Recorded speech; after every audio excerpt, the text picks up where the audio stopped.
hyper rapidement la manière de voir des statistiques dans Exubérance ou Artistic Digitizer concernant la longueur du fil nécessaire, le nombre de points, etc., etc., pour avoir ces infos dans un document. Donc là, j'ai pour avoir une statistique sur quelque chose de vraiment très simple, j'ai dessiné ici une ligne droite en point double sans changer la longueur. Donc du coup, c'est tout ce que contient mon fichier. Et on va, pour obtenir du coup des informations en PDF. Donc dans Fichier, on a la possibilité d'exporter le motif à broder. On a aussi la possibilité d'exporter vers un fichier bitmap. Donc du coup, en fait, il dit bitmap, mais on a le choix entre PNG, JPEG, bitmap en effet et TIFF. Donc ça veut dire qu'on peut même et on peut choisir la résolution. Donc éventuellement, on peut même choisir un format non compressé avec une bonne résolution, avoir une image d'aperçu de la broderie dans une bonne résolution. Mais c'est pas ça qui nous intéresse là, puisque quand on fait cette manip-là, exporter un fichier image bitmap, on n'a vraiment que l'image. Si on fait exporter vers un fichier SVG, pareil, on va avoir juste la broderie sous forme vectorielle. Donc c'est pas ça non plus.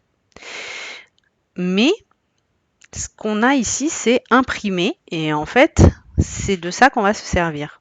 Quand on clique sur imprimer, on a une nouvelle fenêtre contextuelle qui s'ouvre. Et on a ici un aperçu de notre broderie sur une feuille A4. Donc en fait, mon trait noir, il est là. Hein. Il est dans l'axe du cadre.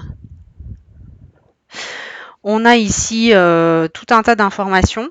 Et ici, dans la fenêtre contextuelle, on a la possibilité de choisir ce qu'on veut ou pas. Par exemple, est-ce que je veux un en-tête?